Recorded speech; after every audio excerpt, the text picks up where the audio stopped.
Bonsoir les amis, je vous avais promis une vidéo ce soir, ça ne traîne pas, 21h30, vous avez votre vidéo analyse de la situation. Alors je vais vous dire, sur le vécu, j'étais ce soir à partir de 18h au dépouillement de mon petit bureau de vote. Très franchement, j'ai tout de suite compris l'ampleur du désastre. Pour vous dire, RN en tête, 31% au premier tour. Deuxième tour, 35-37%, pas plus. Donc, c'est clair que, pour résumer, il y a des millions et des millions d'électeurs héroïques, courageux, qui bravent les interdits, qui sont capables de transgresser tout ce que leur raconte le système depuis 50 ans sur les méchants, les nazis, les racistes, les xénophobes, etc. du RN, qui sont capables de voter 10 millions, 11 millions, 12 millions, mais entre les deux tours, ils n'ont pas fait beaucoup de petits. Disons-le comme ça, les tricheurs ont gagné, les empaffés, les immigrationnistes, les islamo-collabos, les voyous, les gauchistes, les lâches, les LR pourris, bon, tout ça, ça a gagné, disons-le. On n'a pas fait assez de petits entre les deux tours, et le fait que s'il y avait eu des triangulaires, on avait 310 élus, c'est vrai. Le fait d'avoir fait des désistements invraisemblables, dans le genre les gauchistes qui votent Darmanin, et Darmanin qui vote pour les racistes et les Figaro et tout, bon, ok, je veux dire, l'essentiel, c'est le barrage, il n'y a rien de commun. D'un seul coup, on s'embrasse tous sur la bouche, et les Français chiasseux ont marché dans la combine, faut pas se raconter d'histoire. Toutes les pourritures ont été élues, les Darmanin, les Hollande, les Vautier, les Borne, j'ai pas suivi encore Guiraud, tout ça, mais bon, ça doit passer. En gros, toutes les pourritures passent, il n'y en a aucun qui reste sur le carreau, et tout le monde est content. Bon, c'était pas pour cette fois, alors on peut positiver, on peut positiver en disant que le RN va passer de 90 à 120, 130, 150 députés. Bon, autant qu'il en ait plus que moins, ça va pas changer grand-chose.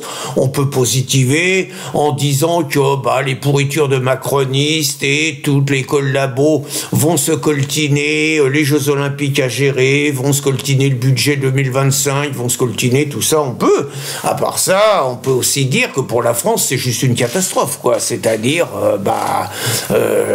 si c'est le programme du nouveau Front Populaire, ça veut dire que on va régulariser des dizaines de milliers de clandestins, des centaines de milliers même, on va les régulariser, on va naturaliser plein de personnes qui n'ont rien à foutre de la France, on va accueillir encore plus de monde, on va faire sortir de prison des dizaines de milliers de mecs qui sont des dangers publics et qui égorgeront à tour de bras.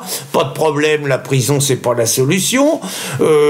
On va désarmer la police, allez, la BAC c'est terminé, on va mettre les grands frères comme policiers, on va à nouveau fermer toutes les centrales nucléaires et on va à nouveau nous coller des éoliennes partout, ce qui va faire qu'on va payer le prix du kilowattheure 3 ou 4 fois plus cher, on va augmenter le SMIC, ça va être super pour les petits entrepreneurs qui sont déjà ruinés par les hausses d'électricité à cause des écolos et de toute la gauche et de la droite aussi, super, on va augmenter le SMIC, on va filer 1200 € à tous les étudiants, magnifique, les étrangers comme les autres et tout, magnifique, autrement dit, un étudiant, il va toucher plus qu'un travailleur, le wokisme, je vous dis pas, et tout le programme totalement délirant de la gauche, allez, on va y aller.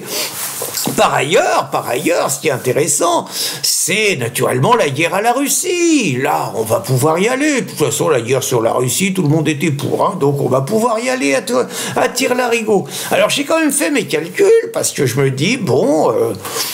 Je prétends pas être un stratège, mais je crois comprendre vite les situations. Si j'ai bien compris, Il est 9h20 quand je vous parle, c'est parti pour 150 députés pour les mecs à Macron. Extraordinaire.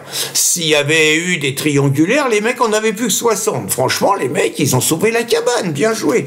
Alors, le nouveau Front Populaire en tourne à 220. Mais ce qui est intéressant, 220, 250.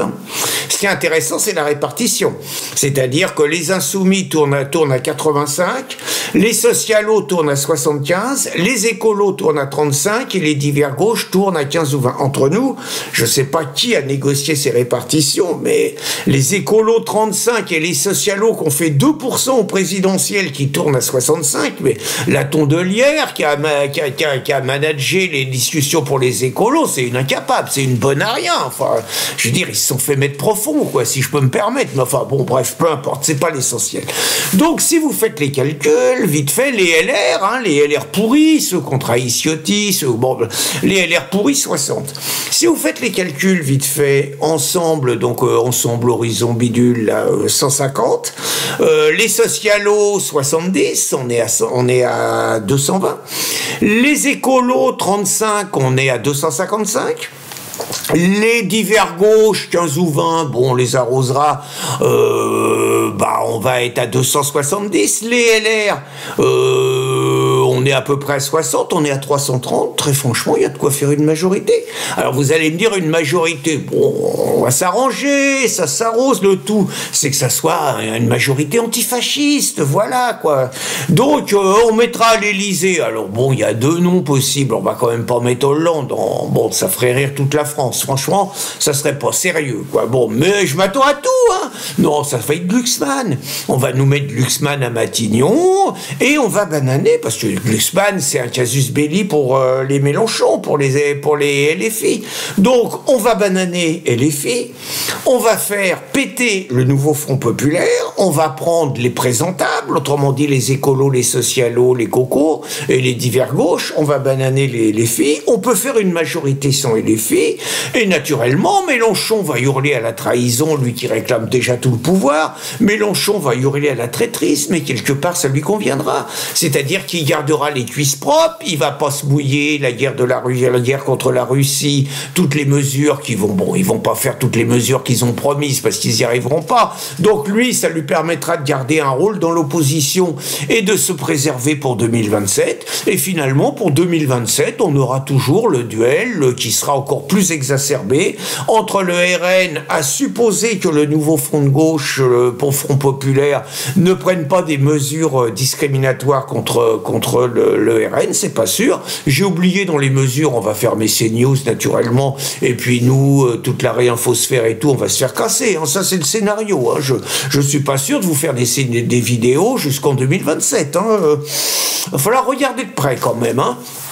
Donc le scénario c'est ça, en gros Macron va utiliser Glucksmann pour baiser Mélenchon, qui sera pas mécontent d'être baisé parce que finalement, même s'il l'annonçait aller à Matignon, ça l'emmerde, peut-être qu'ils prendront Ruffin et Clémentine Autain dans le gouvernement des traîtres et les filles, et puis LFI va jouer l'opposition comme le RN, et Macron aura sa majorité de type, on va dire, collabo de gauche et collabo de droite, immigrationniste, islamo-collabo et tout, et puis finalement tout le monde sera content, et Choupinet pourra dire qu'il est sorti par le haut de ce coup de poker qu'il a joué. Il est 9h30, je vous donne un scénario, on n'a pas encore tout vu, mais à mon avis, je ne suis pas loin de la vérité. Bon les amis, on va se torcher la tronche, je plaisante, mais bon, j'avais prévu le champagne, on va pas boire le champagne, mais on va boire un petit coup comme ça, on les aura, au revoir.